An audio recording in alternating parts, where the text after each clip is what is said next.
ڈالا ہے، حضرت امام مسلم کی بارگاہ میں پیش کی ہے، آپ کھائے رہے، آپ کو یہ خوف تھا کہ ہائے میں نے کیا کر دیا ہے، میں نے تو خطیب رسول اللہ کو لکھ دیا ہے کہ آپ یہاں تشریف لے آئے، لیکن اب تو یہاں حالات بدل چکے ہیں، اس غم سے آپ نے کھانا نہیں کھایا ہے۔ وہ خاتون آتی ہے اور آنے کے بعد حضرت مسلم کی بارگاہ میں جاتی ہے، وہ پوچھتی ہے کسی چیز کی حاجت ہو تو بتاؤ، کسی چیز کی ضرورت ہو تو بتاؤ۔ اتنے میں اس کا بیٹا آ گیا، جب اس کا بیٹا آیا تو اس نے بار بار اپنے ماں کو اس گھر میں جاتے ہوئے دیکھا تو پوچھا ہے ماں اس گھر میں بار بار کیوں جا رہی ہو؟ تو ماں نے کہا نہیں کوئی بات نہیں ہے۔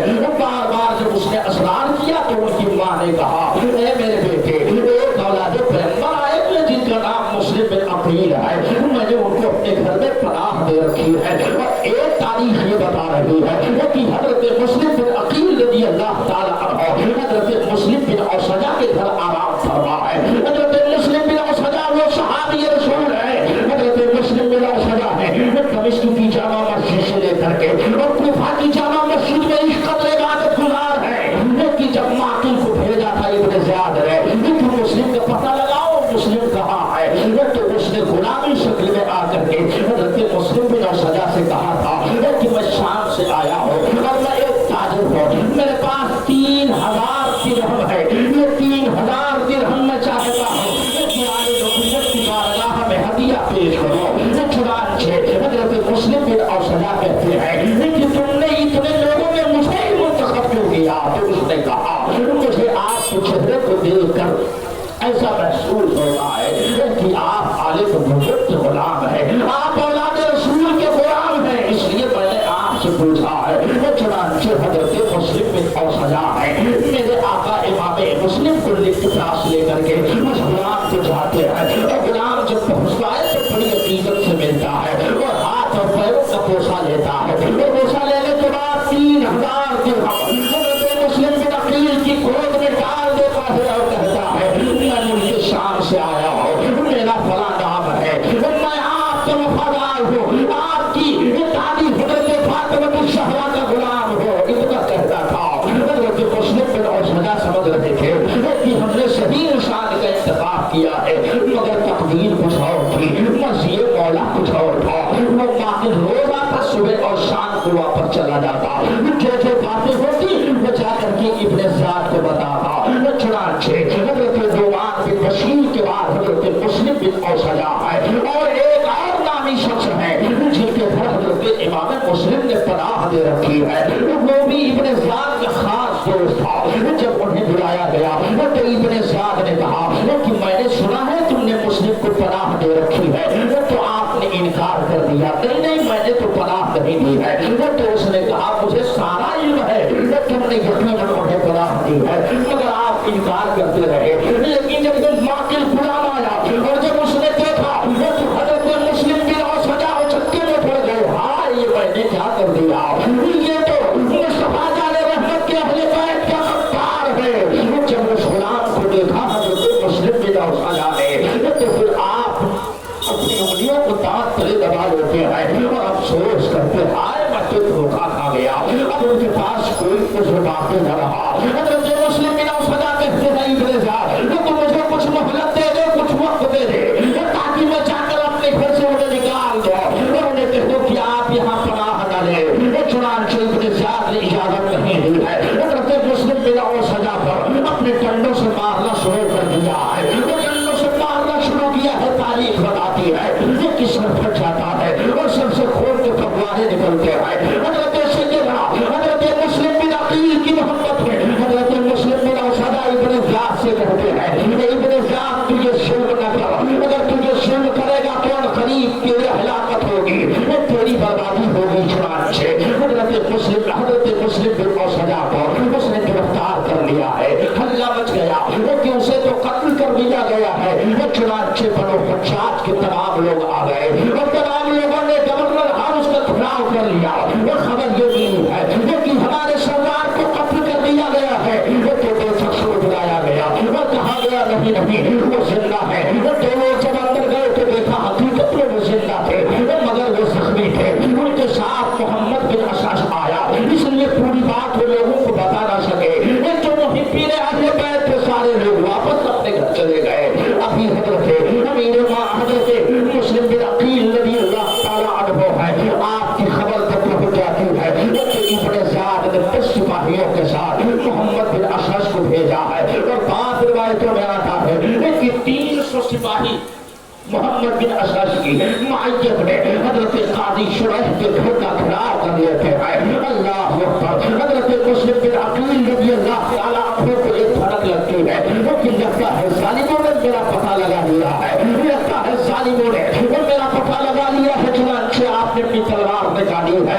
मैं अर्ज ये कर रहा था कि हजरत मुस्लिम बिन औसजा है, जब इब्ने ज़ियाद के सामने खड़े होकर के आपने खुतबा दिया था और कहा था ए इब्ने ज़ियाद तुमने सुना नहीं है, ये बड़ी नबूवत खुदसी क्या है कि जिनके बारे में नबी ने फरमाया था जो इनसे मोहब्बत करेगा अल्लाह उनसे मोहब्बत करेगा, जो इनको नाराज करेगा अल्लाह उनसे नाराज होगा। इब्ने ज़ियाद अपनी आखिरत को बर्बाद न कर, इब्ने ज़ियाद अपनी आखिरत को बर्बाद न कर, इब्ने ज़ियाद अपने दीन को बर्बाद मत कर। यार नबूवत में इनके कदमों की गुलामी अपने लिए बाइस निजात समझ ले।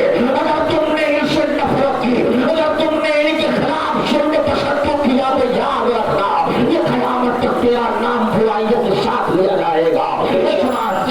जब हजरत मुस्लिम बिन औसजा की इस तेवर को देखा है तो और गुस्से में होता है और अपनी तलवार निकालता है और निकालने के बाद हजरत मुस्लिम बिन औसजा को शहीद कर देता है। ये पहला चांद शहादत है जो कूफा की सरजमीन पर हजरत मुस्लिम बिन औसजा ने अस्मत अहले बैत के लिए कुर्बान किया है। वो चुनांचे उनके कत्ल के बाद अब ये सिपाहियों का दस्ता हजरत मुस्लिम बिन अकील के खिलाफ करता है और 300 घुड़सवार जाकर के हजरत मुस्लिम के घर का घिराव कर लेते हैं। लेकिन हजरत इमाम मुस्लिम अपनी तलवार लहराते हैं और लहराने के बाद हजरत इमाम मुस्लिम की तलवार चमकती है। आप सबको वास्ते जहन्नम करते चले जा रहे हैं। मोहम्मद बिन अशअस घबरा जाता है क्योंकि ऐसे ही नहीं रोका जा सकता है।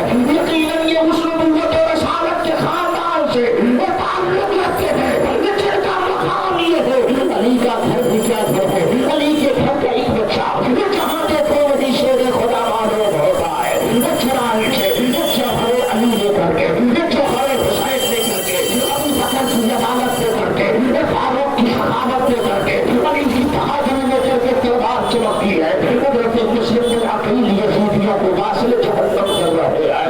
हर तरफ से तीरों की बरसात की जा रही है। जब आप घोड़े से जमीन पर आ जाते हैं आप अपने हाथों में तलवार पकड़े हुए हैं और एक सिपाही के लिए उसकी अहमियत तलवार होती है।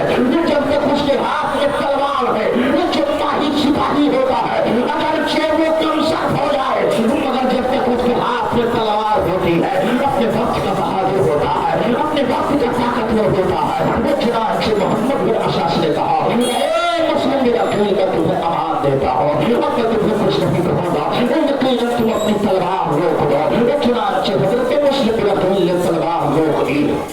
जब हजरत मुस्लिम ने तलवार रोका तो सारे जालिम आपको चारों तरफ से आपको पकड़ लेते हैं और पकड़ने के बाद इब्ने ज़ियाद के पास लेकर के आते हैं। अब आइए जब इब्ने ज़ियाद के पास मेरे इमाम पहुंचे हैं, हजरत मुस्लिम बिन अकील जब पहुंचे हैं तो आपने इब्ने ज़ियाद को सलाम नहीं किया। तो इब्ने ज़ियाद ने कहा कि तुम अमीर को सलाम नहीं करते। तो हजरत मुस्लिम बिन अकील ने कहा हम नबी के खद्दारों को सलाम नहीं करते, हम नबी के खद्दारों से सलाम नहीं करते, मैं तुझे कैसे सलाम करूं? तो मेरे खून का प्यासा है, तू तो औलादे नबी के खून का प्यासा है, मैं तुझे सलाम नहीं करता। वो आप पर नर्वस होता है, नर्वस होने के बाद सख्त मिजाजे से कहता है ऐ मुस्लिम बिन अकील यहाँ से वापस चले जाओ। हजरत मुस्लिम ने कहा ठीक है, अगर तुम मुझे जाने की इजाजत देते हो तो मैं जा रहा है, मगर जाने से पहले एक शर्त है। हजरत मुस्लिम ने कहा वो शर्त क्या है? वो कहा तुम इस दारुल इमारत की छत पर खड़े हो जाओ और खड़े होने के बाद यजीद को अमीरुल मोमिनीन कहो और कहो यजीद की हुकूमत को तुम मतलूब कामिल समझो, यानी तुम यजीद को अमीन कहो और इमाम हुसैन रज़ी अल्लाह ताला अन्हु को तुम गालियां दो और इमाम हुसैन को कहो वहां पर नहीं है, वो बाकी पर नहीं तेरा सुनना था। क्योंकि हजरत मुस्लिम बिन अकील कहते हैं वो तो शकीक को कल्ब में अपने भाई को गाली दो और मैं उसे गाली दो जिसके बारे में नबी ने फरमाया था अल हुसैन मिन्नी, वो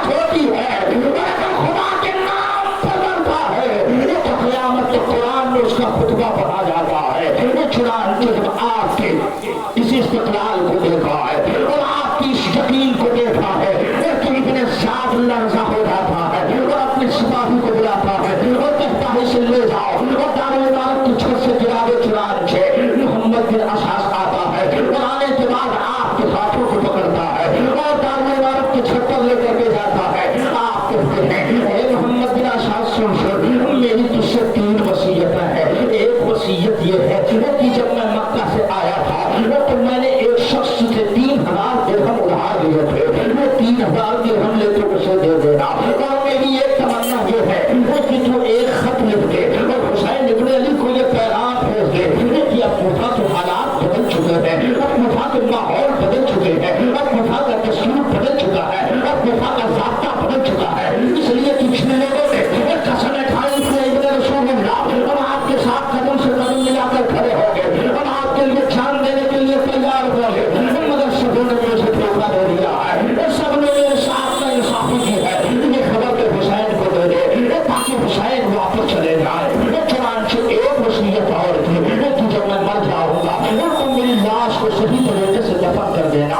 चुनांचे तारीख बता रही है कि मोहम्मद बिन असास ने 2 चीजें तो हुजूर की, एक तो जिसके वो कर्जदार थे वो अदायगी कर दी और दूसरी ये कि इमाम हुसैन को खबर दे दिया कि हजरत मुस्लिम बिन अकील को शहीद कर दिया गया है। वो चुनांचे हजरत मुस्लिम बिन अकील को दारुल इमारत के छत पर ले जाया जा रहा है और हजरत मुस्लिम को उसी छत से गिरा दिया जा रहा है। ये तारीख बता रही है हजरत इमाम मुस्लिम जमीन पर गिर जाते हैं और रूह हजरत मुस्लिम से परवाज कर जाती है।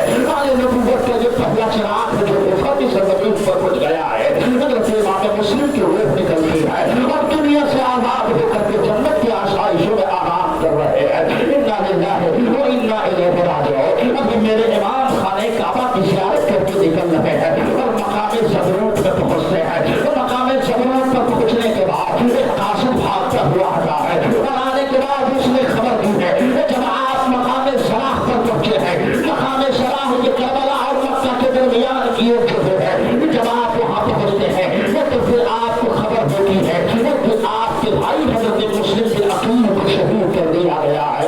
हजरत मुस्लिम बिन अकील को जब शहीद की खबर पहुंचती है तो मेरे आका के आंसू आंखों से आंसू जारी हो जाते हैं। मेरे आका हुसैन रो रहे हैं। आपने हजरत मुस्लिम बिन अकील के बेटों को देखा और बेटियों को देखने के बाद हजरत इमाम हुसैन उनकी बेटी के करीब आए और करीब आने के बाद उनके सर पे हाथ फेरा और बेटियों ने कहा अरे भैया अरे मेरे चचा आप सरों पे हाथ क्यों फेर रहे हैं? ऐसा तो यतीमों की सरों पे हाथ फेरा जाता है। तो क्या बात है? हजरत इमाम हुसैन की आंखें भीग जाती है और कहती है मेरे बेटो सब्र करो वो तुम्हारे पास हजरत मुस्लिम बिन अकील को शहीद कर दिया गया है। इतना कहना था कि सारे खेमे के लोग रोने लगे, ये सारा खानदान अहले बैत के तमाम अफराद रोने लगते हैं और तमाम लोगों की खुशियां बढ़ जाती है। आपकी शहजादियां रो रही है, आपके बेटे रो रहे हैं, हजरत इमाम हुसैन आबिदीन रो रहे हैं, हजरत इमाम मुस्लिम की शहादत की खबर मिल जा रही है। लेकिन अभी भी हजरत इमाम अपने इरादे को तर्क नहीं कर रहे हैं। इसलिए अल्लामा नईमुद्दीन मुरादाबादी ने इसके हवाले से लिखा है और शेख वलीउल्लाह मुहद्दिस देहलवी ने इसके हवाले से लिखा है कि अगर हुसैन इब्न अली वहां नहीं जाते तो उनके पास कोई कुछ बाकी न रखता। इसलिए कि उन्होंने कहा था अगर हम यजीद की माइयत में रह करके गुनाह करेंगे और हुसैन इब्न अली अगर तुम नहीं आओगे तो हम जितना गुनाह करेंगे इसका उबाल तुम्हारे ऊपर जाएगा। इसी वजह से वो शरई को महफूज रखते हुए इमाम हुसैन को पा गए थे, मगर सालिबों ने क्या अंदाज पेश किया है। वो चुनांचे हजरत इमाम पाक वो करबला के तख्ते हुए सहरा के करीब पहुंचते हैं और मकाम ज़रूर के करीब जनाबे हुरतमीमी आते हैं। 1200 लश्कर घोड़ों के साथ जनाब इमाम हुसैन को रोकते हैं और इमाम हुसैन को रोकने के बाद कहते हैं आप वहाँ तशरीफ न ले जाए। आपको यजीद ने यानी अमीर साहब ने कहा है कि उन्हें घेर करके रोका जाए और उन्हें घेर करके मेरी बारगाह में लाया जाए। हजरत इमाम ने 3 शर्तें रखी। पहली शर्त ये रखी कि ऐ आने वाले मुझे एक मौका दे दो कि मैं या तो यहाँ से लौट कर वापस मदीना चले जाओ या फिर किसी और शहर में चला जाऊँ जहाँ दीन की तबलीग हो। वो शर्त मेरी ये है कि तो मुझे सीधा दमिश्क لے کر کے چل، میں سیدھا یزید سے بات کروں اور ہمارا اور اس کا معاملہ جو ہے صرف بیعت اور طلب بیعت کا ہے۔ اگر تم مجھے یہ موقع دے دے تو میں جا کر کے دمشق اس سے بات کروں، یا تو اگر تو یہ بھی نہیں کر سکتا ہے یا تو مجھے رات میں چھوڑ دے، مجھے جہاں جانا ہوگا میں چلا جاؤں گا۔ تو وہ تمیمی نے کہا نہیں نہیں، ابن سعد کا حکم ہے کہ آپ کو گرفتار کر کے جایا جائے۔ چنانچہ وہ تمیمی ہے جنہوں نے حضرت امام حسین کو روکا ہے۔ یہاں حضرت مسلم بن عقیل کی شہادت ہو گئی ہے۔ اب حضرت مسلم بن عقیل کی جب شہادت ہوتی ہے وہ تو کوفہ میں بےچینیاں بڑھ جاتی ہیں، وہ سارے لوگ پریشان ہو جاتے ہیں اور ابن سعد کا سوچ اس قدر بڑھتا ہے کہ ابھی اسے کسی ذرائع سے پتہ چل گیا ہے کہ مسلم تنہا نہیں آئے تھے، مسلم کے ساتھ تو شہزادے بھی آئے تھے۔ تاریخ بتاتی ہے کہ حضرت امام مسلم کے دو شہزادے، ایک کا نام محمد ہے، ایک کا نام ابراہیم ہے، یہ دونوں شہزادے بھی ساتھ میں آئے تھے۔